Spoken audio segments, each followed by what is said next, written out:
At para naman alamin ang update sa mga isinasagawang operasyon ng kanilang tanggapan sa gitna ng COVID-19, makakausap natin sa puntong ito si Philippine Coast Guard Commandant Vice Admiral George Orsavia Jr. Magandang araw po.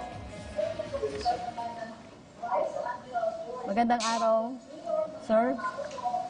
Magandang araw sa iyo, Yusek Rafi, at saka kay Secretary Martin.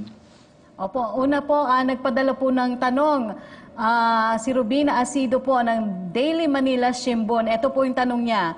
Can you give an update on the number of the cruise ships staying at the Manila Bay Anchorage area and the current status of the Filipino seafarers on board these ships?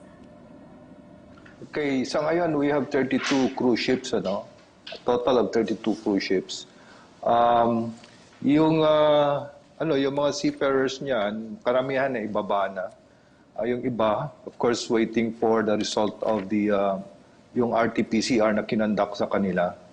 So, marami nang naibaba. We have been very responsive in doing our job, in ensuring that these Filipino seafarers can integrate with their family. So, we have been very effective on such effort. Opo, sir, kumusta naman po yung nagpapatuloy na operasyon ng Philippine Coast Guard kontra COVID-19? Ano po yung mga pagbabago na isinasagawa natin para mas mapabilis po yung proseso, particular po dun sa repatriation ng mga returning overseas Filipinos? Well, dun sa airport, meron na tayong one-stop shop. Ini-integrate yung mga efforts ng different agencies concerned na involved dito sa processing ng OFW. Ang Coast Guard is, we are observing yung lead agency concept. Coast Guard is there to assist and support these lead agencies. Kaya mapapansin ninyo, Coast Guard is everywhere, anywhere. But it is because we are supporting and assisting concerned lead agencies. Ang kagandahan ngayon dun sa airport, meron ng software or automated na ang pag-process ng returning OFWs. Doon pa lang sa country of origin, pwede na silang mag-register online. They will just go to the website of Red Cross at fill upan nila yung Red Cross case investigation form. Online yan. Para pagdating nila dito sa Pilipinas, dahil mabibigyan niya sila ng QR code, yung QR code lang ipakita nila dun sa Coast Guard na mag-process sa kanila, iskanin yung QR code nila, and all the information will already reflect doon sa computer or laptop. Then they will be given a corresponding barcode. Yung barcode nila will be their identity already.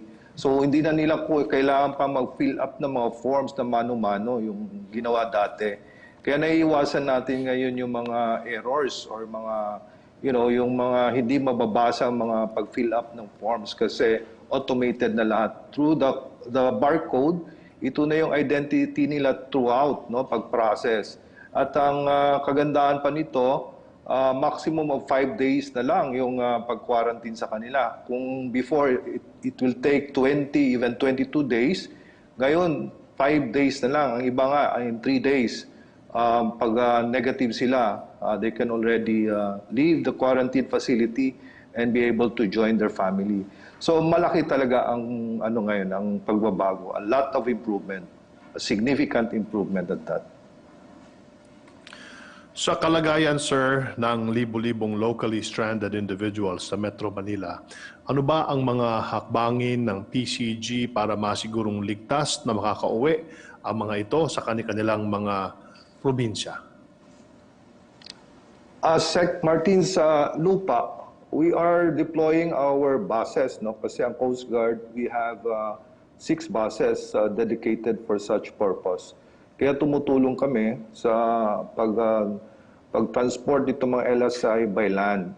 Sa dagat naman, we are using our new French vessel, yung OPV natin, yung BRP Gabriela Silang, at na pangalawang sortie na niya ngayon. The first one was last week, and this week, kaalis lang niya kahapon, all bound for Mindanao, yung mga LSIs na karga niya.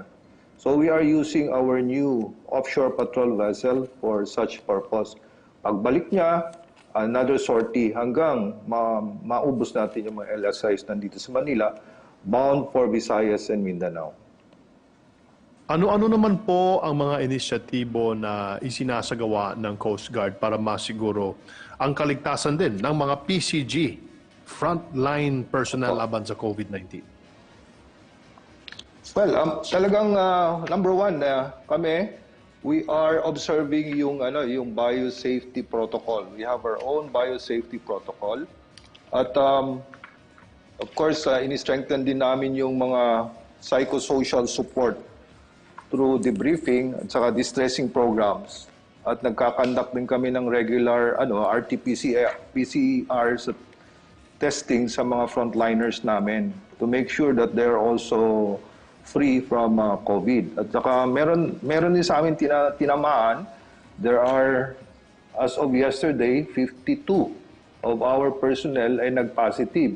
Pero 54 pala yung nag-positive, pero 42 ay naka-recover na.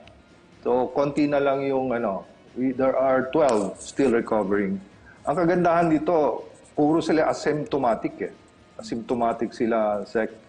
Kaya we are positive na or optimistic na makaka-recover lahat ito. So, yun, talagang strict observance of wearing of PPE at saka sinasubsidize din namin yung mess nila, yung pagkain nila para naman magkaroon sila ng nutritious diet. Then binibigyan din namin sila ng vitamins, yung vitamin C with zinc para naman tumibay yung antibodies nila. Kasi nga, itong COVID virus nga po to. So, yan po yung mga ilan sa mga ino-observe namin na protection para sa mga tao namin.